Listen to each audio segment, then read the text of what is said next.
করতে তার ভালো লাগবে, ঠিক কিনা?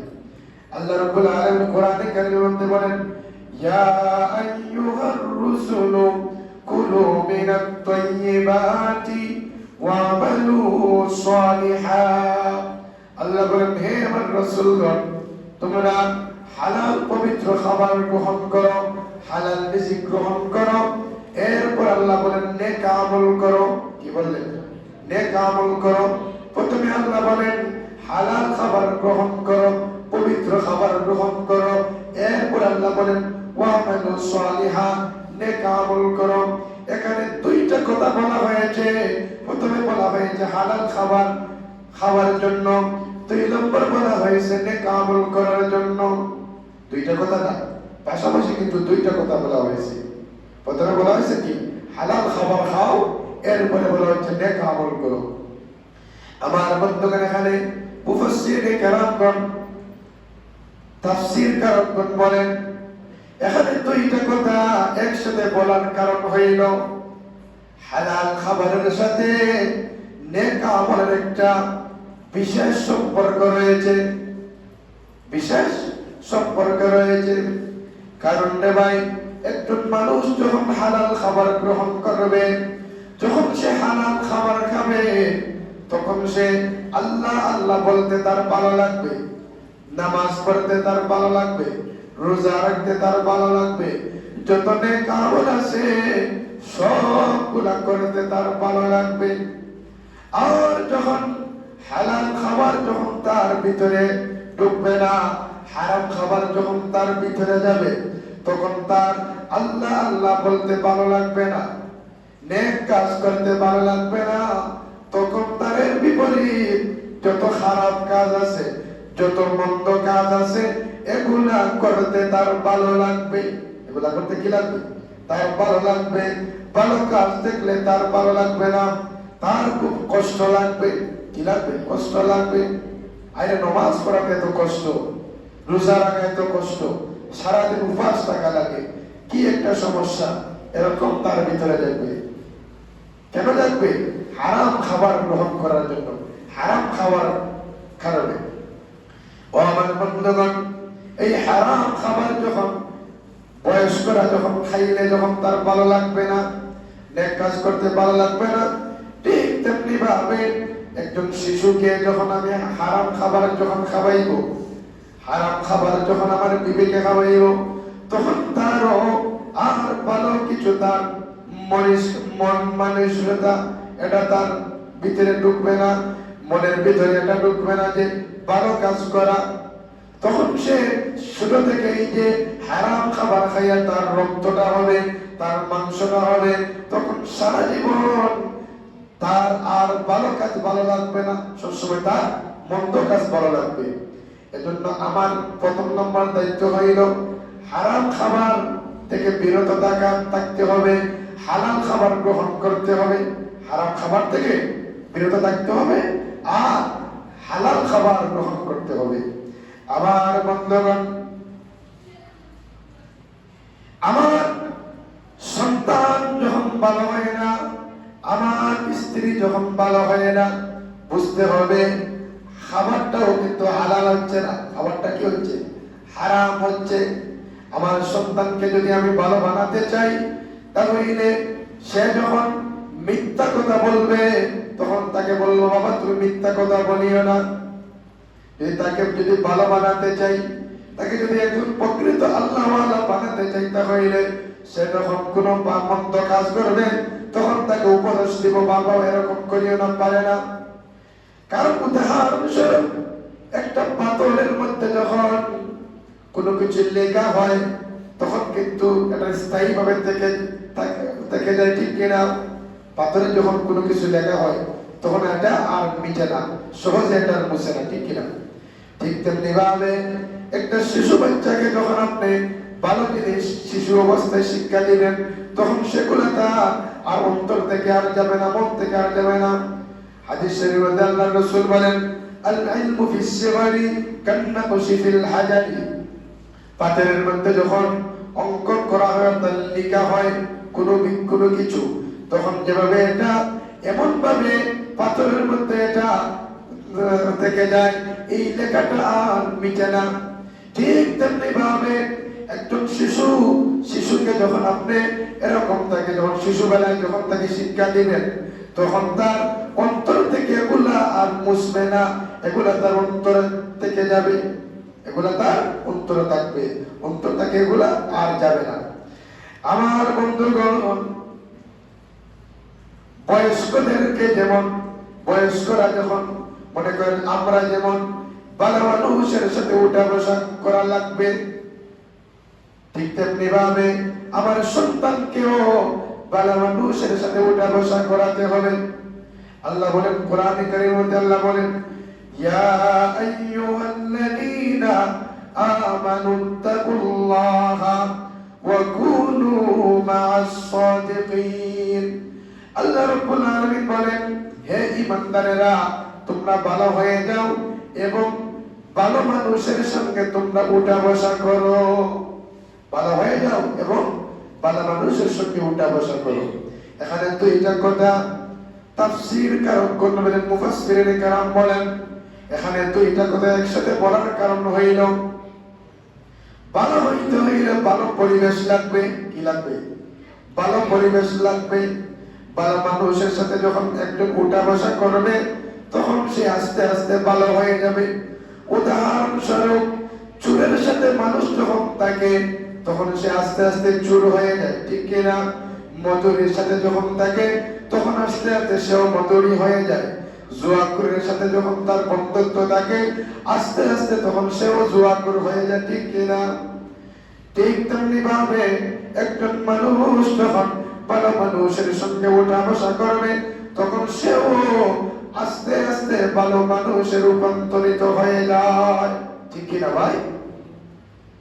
ঠিক তেমনি ভাবে ওলামায়ে কেরাম বলেন, ঠিক তেমনি ভাবে সে সন্তানদেরকে এমন যখন সে ছোট থাকবে, তখন তাকে ভালো সন্তানের সাথে তাকে উঠা বসা করাতে হবে।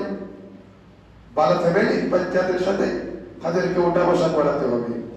এমনকি খেলাধুলার বন্ধুও এমন ভাবে বেছে নিতে হবে যে সন্তানটা ভালো, যে ছেলে মেয়েটা ভালো, তাদের সাথে তারা খেলাধুলা করবে। ছোট বাচ্চারা তো অবশ্যই তারা খেলাধুলা করবে, ঠিক কিনা? ওই খেলাধুলা যে কোন বাচ্চার সাথে সে খেলাধুলা করবে, তাও আমাকে বাঁচিয়ে দিতে হবে। এবং ছেলে মেয়েদের সাথে খেলাধুলা করা যাবে না যে ছেলে মেয়েরা বাদ ফ্যামিলির লোক, অর্থাৎ মন্দ ফ্যামিলির লোক আছে, এরকম আমাদের সমাজে আছে না? গালি গালাজ করে এমন ছেলে মেয়ে আছে, ছোট্ট রয়েছে কিন্তু এমন গালি দেয়, বড় মানুষ ওই গালিগুলো জানে না, এরকম আছে কিনা? ওই ছেলে মেয়েদের কাছ থেকে সরে রাখতে হবে। এমনকি ওলামায়ে কেরাম কিতাবের মধ্যে লেখেন, এমনকি ছেলে হইলে ছেলের সাথে সে খেলবে, মেয়ের সাথে সে খেলবে না। আপন ভাই বোন অথবা রক্তের সম্পর্ক, এটা ভিন্ন কথা। অন্য ফ্যামিলির ছেলে হইলে সে ছেলের সঙ্গে সে খেলবে, মেয়ের সঙ্গে সে খেলবে না। এখন ইসলাম কতটুকু গভীরে গেছে, বলেন না সুবহানাল্লাহ। সুতরাং কারণ হচ্ছে, লক্ষ্য করার কারণ হচ্ছে, যদি এখন সে যদি অন্য ফ্যামিলি অর্থাৎ বেগানা, যদিও তার উপরে এখনো ইসলাম কিন্তু শরীয়তের সবগুলা তার উপরে এখনো আদেশ করে নাই, কারণ সে এখনো বেবুঝ রয়েছে, মাসুম বাচ্চা রয়েছে। এরপরেও ইসলাম এটা কেন করছে? যাতে সে একজন বেগানা মহিলা সম্পর্কে সে বুঝতে পারে যে ওর সাথে আমার খেলা যাবে না, ওর সাথে আমার থাকা যাবে না। এটা একটা বুঝ তার প্রথম থেকে তাকে শিক্ষা দেওয়ার জন্য ইসলাম এটাও বলেছে, বলেন না সুবহানাল্লাহ। আমার বন্ধুগণ, ইসলাম হচ্ছে এমন একটা ধর্ম, শান্তির ধর্ম। ও আমার বন্ধুরা, ও আমার মুসলমানে কেরামরা, অন্য কোনো ধর্মের মধ্যে এরকম নাই।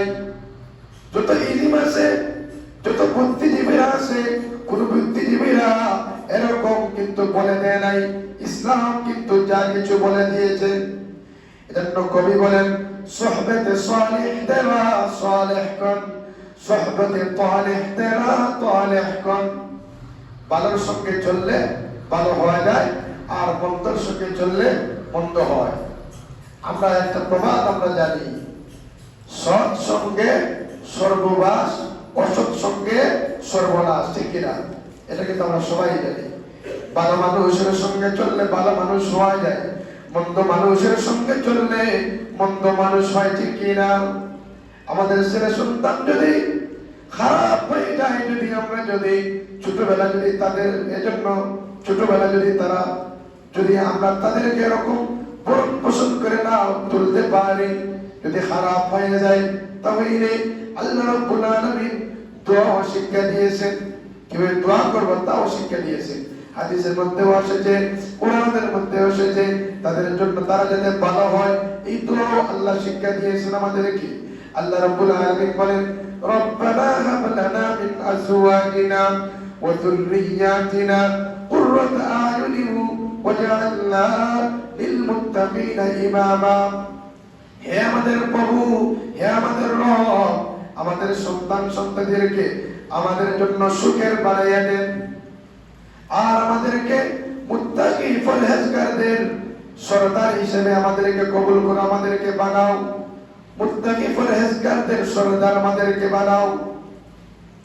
হাদিসের মধ্যে এসেছে, আল্লাহর রাসূল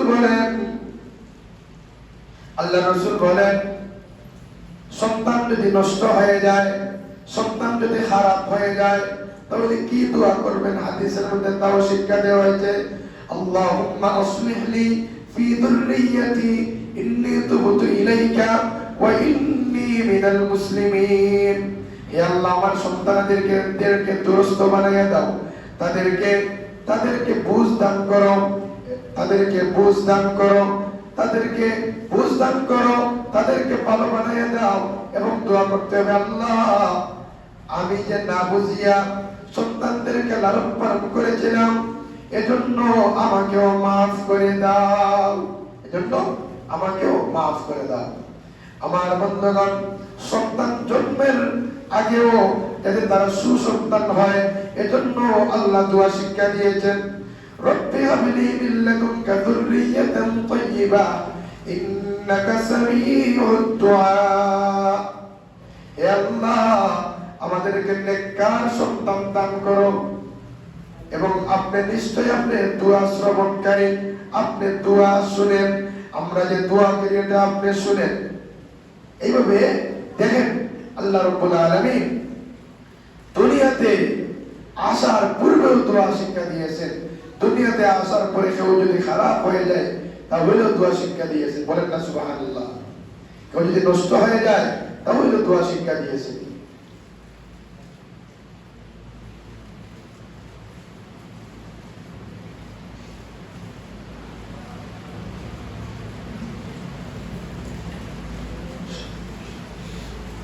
আমার বন্ধুগণ, লক্ষ্য করে শুনুন, ইসলাম সবগুলো শিক্ষা দিয়েছে, ঠিক কিনা? শিক্ষা দিয়ে কি নাই?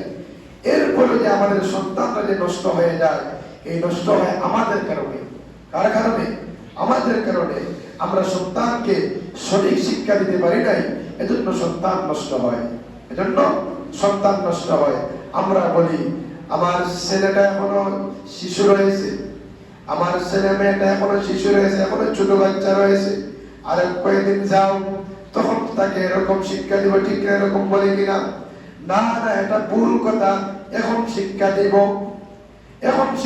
আর ভবিষ্যতের জন্য তার লাভ হবে, ভবিষ্যতে তার লাভ হবে। আমার বন্ধুগণ, আমরা অনেক জিনিস মনে করি ভালো, আবার আল্লাহ বলেন না এটা খারাপ। আমরা মনে করি ভালো, আল্লাহ মনে করেন কি এটা খারাপ। আসা আন তাকরাহু শাইআন ওয়া হুয়া খায়রুল লাকুম ওয়া আসা আন তুহিব্বু শাইআন ওয়া হুয়া শাররুল লাকুম। আমরা অনেক কিছু মনে করি ভালো, অথচ আল্লাহ বলেন না এটা খারাপ। আমরা অনেক কিছু মনে করি ভালো, অথচ আল্লাহ বলেন না এটা ভালো নয়, এটা খারাপ, এটা ভালো নয়, এটা খারাপ। আমরা যেটাকে খারাপ ভাবি, আল্লাহ বলেন না এটা হচ্ছে ভালো। অর্থাৎ আমার অনেক সময় মনে রাখতে পারে যে আমরা অনেক সময় স্ত্রীকে দোষী যে ছেলে সন্তান কেন হইল না, ঠিক কিনা? মেয়ে সন্তান কেন হইল, এরকম স্ত্রীকে দোষী কিনা? দোষী নি ভাই। বন্ধুগণ মনে রাখবেন, এটা কোন স্ত্রীর এখানে কোনো হাত নাই, এটা আল্লাহর একমাত্র হাত, ঠিক কিনা? আল্লাহ যাকে চান ছেলে দিবেন, আল্লাহ যাকে চান মেয়ে দিবেন। কারণ হয়তো এই কথাটা আমার ভিতরে, আমি শান্তি থাকতে হবে, আমাকে এটা শান্তি, আমার ভিতরে শান্তি আসার জন্য এটা আমার মনে রাখতে হবে যে আল্লাহ যা করেন সবকিছু আমার জন্য ভালো করেন। আল্লাহ যা করেন সবকিছু আমার জন্য ভালো করেন। আমি সন্তানের জন্য এত চেষ্টা করলাম, তারপর আমার সন্তান ঠিক হয় না কেন? মনে রাখতে হবে হয়তো এটা আমার জন্য ভালো কিছু, আমার জন্য হয়তো ভালো কিছু। এজন্য আমি সবর করতে হবে। কি করতে হবে? সবর করতে হবে, চেষ্টাও চালাতে হবে। সবর করতে হবে, চেষ্টাও চালাতে হবে। এবং হাদিসের মধ্যে আল্লাহ রাসূল বলেন, আস-সাবরু সাওয়াবুল জান্নাহ। কেউ যদি সবর করে তাহলে সবরের বিনিময়ে আল্লাহ তাকে জান্নাত দান করবেন। কি দান করবেন? জান্নাত দান করবেন। এজন্য ভাই আমরা সবর করতে হবে, প্রত্যেকটা বেলায় আমাকে সবর করতে হবে। সন্তানকে আমি সারা জীবন বুঝাইতেছি, ছোটবেলা আল্লাহর হুকুম মতো আমি চালানোর জন্য আমি চেষ্টা করতেছি। বড় হওয়ার পরে সন্তান আমার কথা শুনে না, আমার কথা মানে না, আমার বিবি আমার কথা মানে না, আমার বিবি আমার কথা শুনে না। এরকম আছে কিনা? মনে করতে হবে যে এর জন্য হয়তো কোনো ভালো কিছু আছে। আমার বন্ধুগণ, বিবি যে আমার কথা শুনে না, আমার অনেক দোষ আছে। ওই যে কর্তৃত্ব যে বিষয়টা, ইসলাম যা বলেছে তা কেউ যদি একটু যদি তার বিপরীত চলে হইলে তার জন্য কিন্তু মন্দ আছে। আমি বিবির উপর সব কিছু দিয়ে দিলাম, মনে করেন বিদেশ গেলাম, বিদেশ যাওয়ার পূর্বে বিবির নামে একটা অ্যাকাউন্ট করে দিলাম। কি করে দিলাম? একটা অ্যাকাউন্ট। ওই যে কর্তৃত্বের বিষয়টা, কর্তৃত্ব আমার থাকবে, আমার হাতে অর্থ থাকবে। মহিলাকে কোনো কিছু দেওয়া যাবে না, মহিলার হাতে কোনো দায়িত্ব দেওয়া যাবে না। এই যে দায়িত্বের বিষয়টা, কর্তৃত্ব যে বিষয়টা, এই দায়িত্বটা পুরুষের উপর থাকবে। অনেক পুরুষেরা আছেন না বুঝিয়া বিদেশ যখন যায় তখন বিবির নামে একটা অ্যাকাউন্ট করে যান, ঠিক কিনা? বিদেশ গিয়ে তিনি লাখ লক্ষ টাকা বিবির অ্যাকাউন্টে দিলেন। যাওয়ার সময় জায়গা জমি অনেক কিছু বিক্রি করে গেলেন, আর গিয়ে সেখানে গিয়া লক্ষ টাকা রুজু করলেন আর বিবির অ্যাকাউন্টে দিলেন। দেশে যখন আসলেন, আসিয়া দেখে বিবিও নাই, টাকাও নাই, সব কিছু এগুলো নিয়ে উদা হয়ে গেছে। এরকম আছে কিনা আমাদের সমাজে? হয়তো আপনারা আসতেছেন, আমিও আসতেছি, কিন্তু এরকম হচ্ছে কিনা? কেন হচ্ছে? কারণ এই ঘটনা কেন হচ্ছে? ইসলাম বলেছে একজন পুরুষ হবে দায়িত্ববান, মহিলা পুরুষ হবে দায়িত্ববান নাই, মহিলা কখনো দায়িত্ববান নাই। আমার দোষের কারণে এরকম হচ্ছে, কারণ আমি কোরআন মানছি না। কোরআন বলছে সম্পূর্ণ দায়িত্ব আমার উপর, আর মহিলা থাকবে ঘরে থাকবে। মহিলা শুধু সে খাবে, সে আরামায়েশের মধ্যে থাকবে, সে আমার সে দায়িত্ব পালন করবে, আমার সন্তানের দায়িত্ব পালন করবে। এই দায়িত্বটা তার দায়িত্ব এটা নয়, সে সব দায়িত্ব পালন করবে। সে ব্যাংকে যাবে, গিয়ে টাকা পয়সা তুলবে, এটা তার দায়িত্ব নেই ভাই। আপনার বাবাকে দিয়ে আপনি টাকা পয়সা তুলেন না কেন? আপনার ভাইকে দিয়ে আপনি টাকা পয়সা কেন তুলেন না? বিবিকে কেন দেন? আপনি নষ্ট করলেন। কে নষ্ট করেছে? আপনি যদি একটু যদি সতর্ক থাকতেন, যদি তুমি পর্দার সাথে তুমি থাকতে হবে, বাসায় তুমি থাকতে হবে, তোমাকে বাইরে যাওয়া লাগবে না, তোমাকে বাইরে যাওয়া লাগবে না। এই দুষ্টাকা বলেন না ভাই, পুরুষদের দোষ। আবার পরে বলে আবার আমার স্ত্রী আমার কথা শুনে না। এই জন্য ভাই আমাকে এগুলা খেয়াল রাখতে হবে। আল্লাহ বলছেন যেটা ভালো সেটা আমার হয়তো খারাপ লাগতে পারে, কিন্তু আল্লাহ বলেন যেটা মন্দ সেটা আমার ভালো লাগতে পারে, এরকম নয়। বরং আল্লাহ যেটা বলেন ভালো সেটা ভালো, আল্লাহ যেটা খারাপ বলেন সেটা অবশ্যই সেটা খারাপ। ছেলে সন্তানদের ক্ষেত্রেও আল্লাহ যেভাবে আদেশ দিয়েছেন, এভাবে আমি তাদেরকে যদি ছাড়াই, যদি এরপরে যদি তারা সংশোধন না হয়, তাহলে আল্লাহ আমাকে সবর করার জন্য বলছেন। আমি ধৈর্য ধারণ করবো, ধৈর্য ধরবো, সবর করবো। এই সবরের বদলা আল্লাহ আমাকে অবশ্যই দিবেন। বন্ধুগণ, গত সপ্তাহে আপনাদেরকে বলেছিলাম যে আমাদের মসজিদের উপরের তলার কাজ হবে, তৃতীয় তলার কাজ হবে। আপনাদেরকে আবারও আজকে স্মরণ করে দিচ্ছি, আপনারা মসজিদের